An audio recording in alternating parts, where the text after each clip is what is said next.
నమస్తేనండి. శ్రీమాత నమః ఛానల్‌కి స్వాగతం. ఆ లలితా పరమేశ్వరి అమ్మవారి ఆశీస్సులు మనందరిపైన ఉండాలని సదా కోరుకుంటున్నాను. ఈరోజు కార్తీక పౌర్ణమి. ఈ కార్తీక పౌర్ణమి విశిష్టత మరియు కేదారేశ్వర స్వామి వ్రతం గురించి తెలుసుకుందాము. కార్తీక శుద్ధ పౌర్ణమి లేదా కార్తీక పౌర్ణమి అంటే కార్తీక మాసంలో శుక్లపక్షంలో పౌర్ణమి తిథి కలిగిన 15వ రోజు. ఈ కార్తీక మాసంలో పౌర్ణమి చాలా ప్రాముఖ్యమైనదిగా భావిస్తూ ఉంటారు. ఈ పౌర్ణమి రోజున శివాలయాల్లో రుద్రాభిషేకం చేయించిన వారికి సకల సంపదలు దరిచేరుతాయి.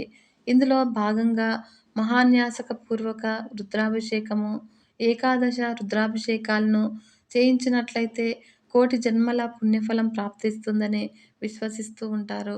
మరి కార్తీక మాసంలో వచ్చే పౌర్ణమిని హిందువులకు పరమ పవిత్రమైన రోజు. ఇది మహాశివరాత్రితో సమానమైన పుణ్యదినము. ఈ పుణ్యదినాన్ని త్రిపుర పూర్ణిమ లేదా దేవపు దీపావళి అని కూడా అంటూ ఉంటారు.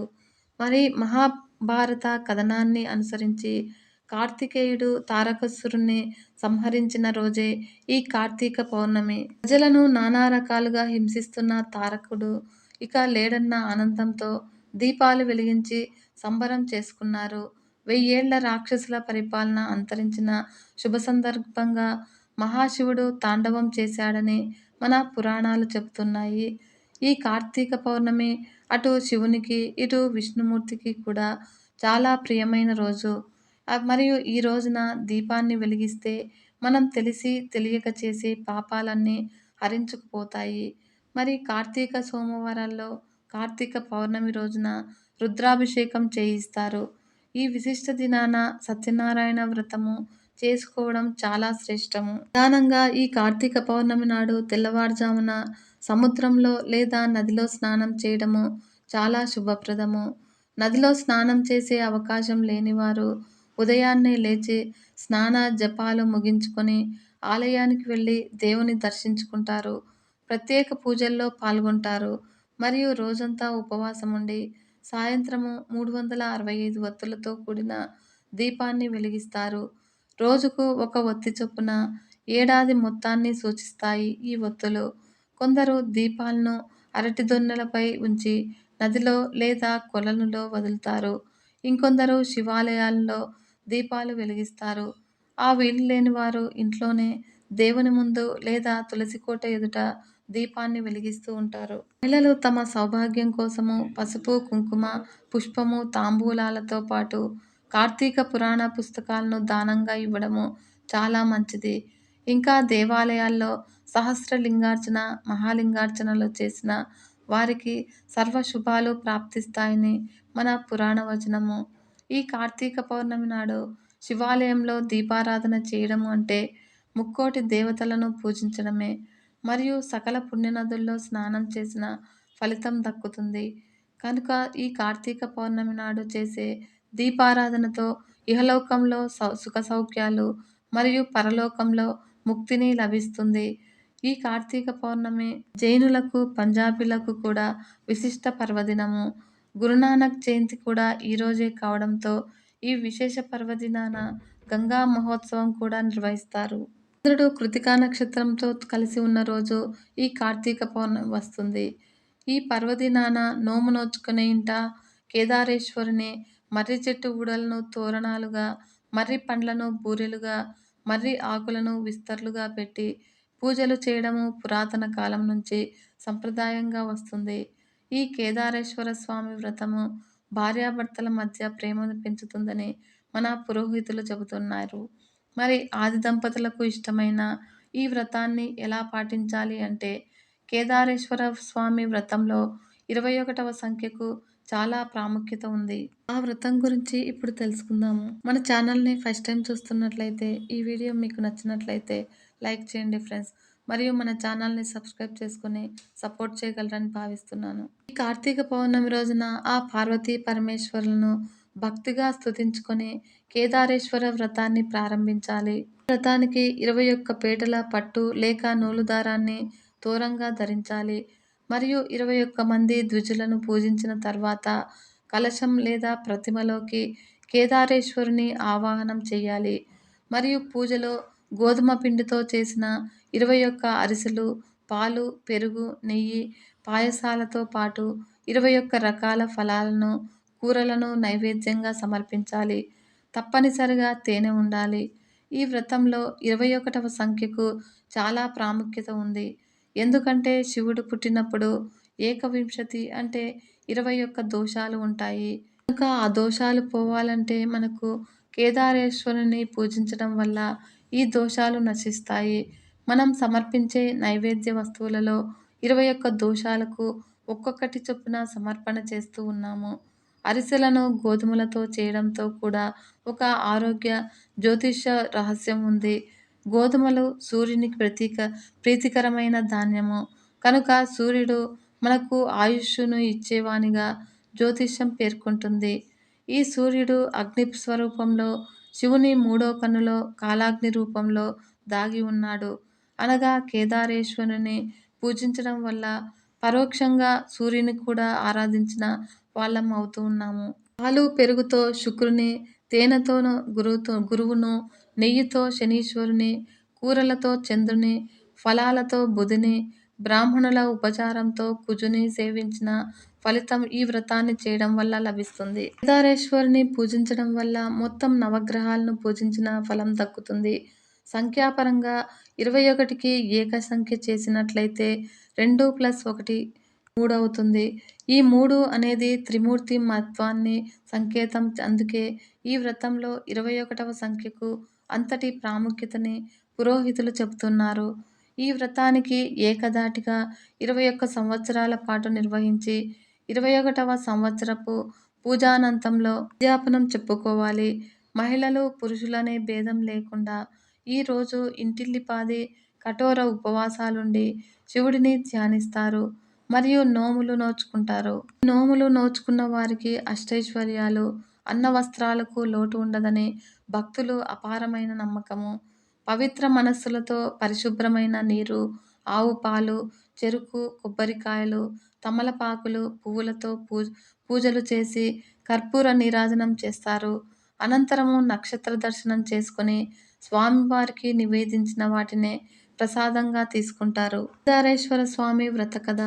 పరమేశ్వరుని అర్ధాంగి పార్వతీదేవి తన పతి శరీరంలో అర్ధభాగం పొందే నిమిత్తము చేసిన వ్రతమగు కేదారేశ్వరుని వ్రతాన్ని గురించి చెబుతాను. శ్రద్ధతో వినవలసింది అని సూతుడు శౌనకాది మహర్షులకు చెప్పారు. శివుడు పార్వతీ సమేతుడై కైలాసంలో నిండు సభలో కూర్చొని ఉన్నాడు. సిద్ధ, సాధ్య, కింపురుష, యక్ష, గంధర్వులు శివుణ్ణి సేవిస్తూ ఉన్నారు. దేవమునిగణములు శివుని స్తుతిస్తూ ఉన్నారు. ఋషులు, మునులు, అగ్ని, వాయువు, వరుణుడు, సూర్యచంద్రులు, తారలు, గ్రహాలు, ప్రమదగణాలు, కుమారస్వామి, వినాయకుడు, వీరభద్రుడు, నందీశ్వరుడు అంతా కలిసి సభలో ఉపవిష్ణులై ఉన్నారు. అప్పుడు నారద తుంబురాదులు శివలీలలను గానం చేస్తున్నారు. రసాల, సాల, తమాల, వకుల, నారికేళ, చందన, పనస, జంబూ వృక్షములతోనూ, చంపక, పున్నాగ, పారిజాతాది పుష్పములతోనూ, మణిమయ మకుట కాంతులతోనూ, వందు నదీ నద పర్వతములతోనూ చతుర్దశ భువనాలు పులకిస్తూ ఉన్నాయి. అలాంటి ఆనంద కోలాహలములలో భృంగురుటి అనే ఇవడే శివభక్తుడు శ్రేష్ఠుడు ఆనంద పులకితుడై నాట్యం చేయసాగాడు. వినోద సంభరితములైన నాట్యగతులతో సభాసదులను మరియు పరమశివుణ్ణి మెప్పిస్తూ ఉన్నాడు.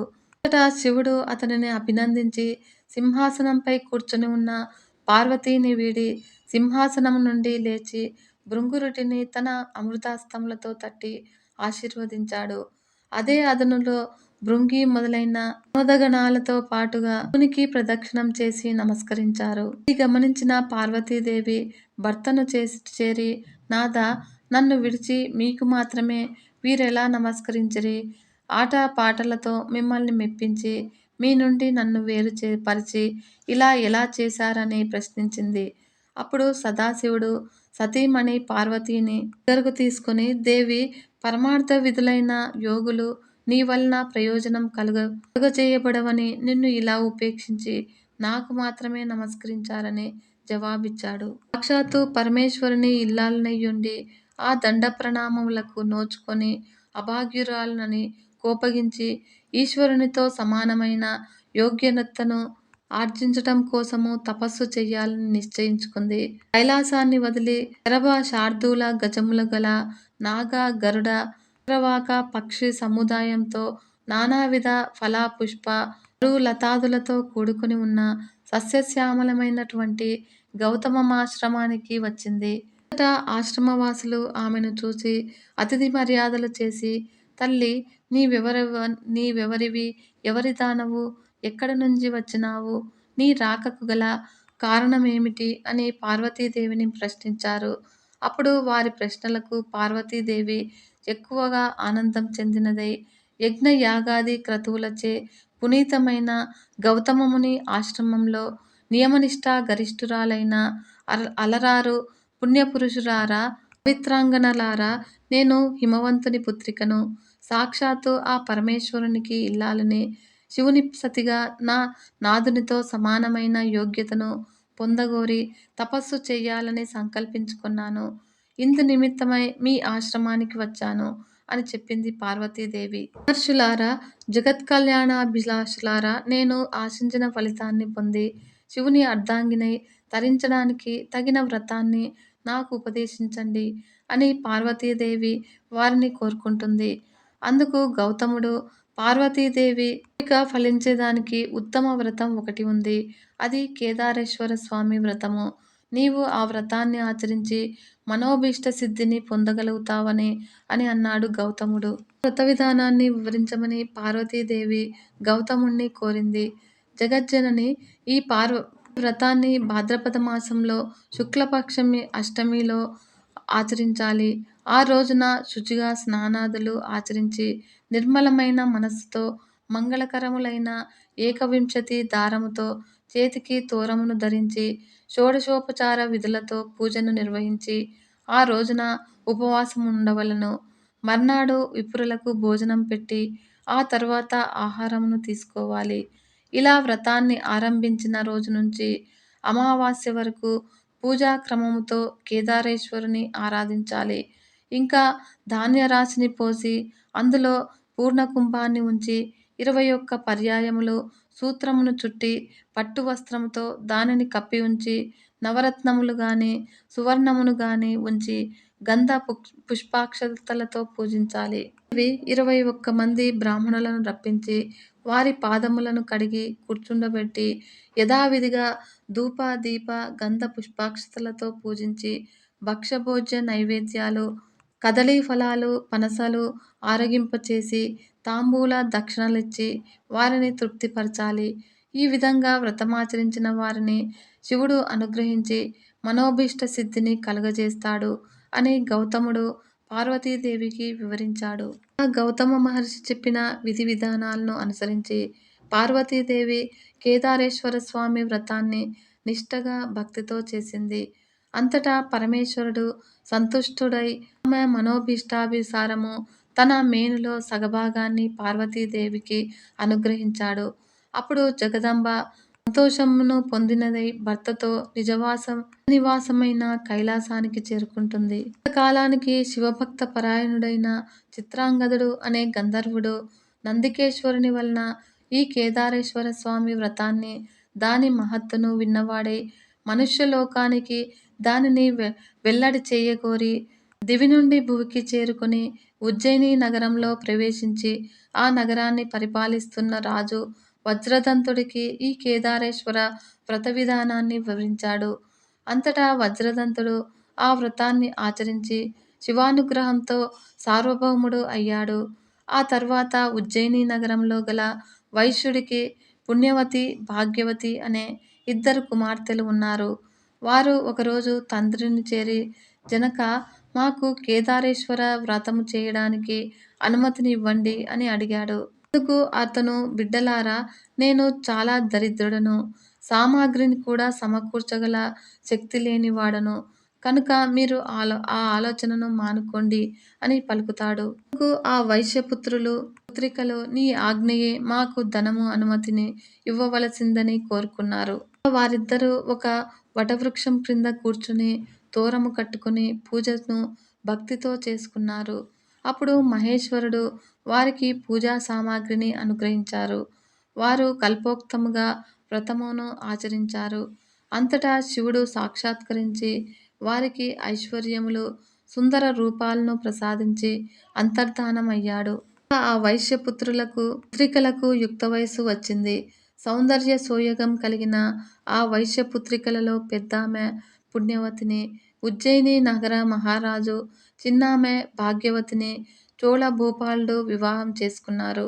అలా వారి తండ్రి అయిన వైశ్యుడు ధనధాన్య సమృద్ధితో, రాజభోగాలతో పుత్రులను పొంది సుఖంగా జీవిస్తూ ఉన్నాడు. మరికొంత కాలానికి చిన్న కుమార్తె అయిన భాగ్యవతి ఐశ్వర్యము పెరిగి కేదారేశ్వర స్వామి వ్రతాన్ని మర్చిపోయింది. అందువల్ల ఈశ్వరానుగ్రహం కోల్పోతుంది. ఆమె భర్త ఆగ్రహానికి గురైంది. అలా ఆమె భర్త ఆమెను, కుమారుణ్ణి రాజ్యం నుండి వెడలుగొట్టి వేశాడు. తరువాత ఆమె పడరాని పాట్లు పడుతూ ఒక బోయవాని ఇంట ఆశ్రయం పొందుతుంది. అలా ఉండగా ఒకరోజు ఆమె తన కుమారుణ్ణి దగ్గరికి పిలిచి, నాయనా, మీ పెద్దమ్మ ఉజ్జయినీపురము మహారాణి. ఆమె వద్దకు వెళ్ళి మన దీనస్థితిని వివరించి ఆమెను సహాయం అర్థించి తీసుకుని రావలసింది అని చెప్పి పంపిస్తుంది. అతడు ఉజ్జయినికి వెళ్ళి తమ దుస్థితిని వివరించాడు. అప్పుడు ఆమె కొంత ధనమిచ్చి కుమారుణ్ణి సాగనంపింది.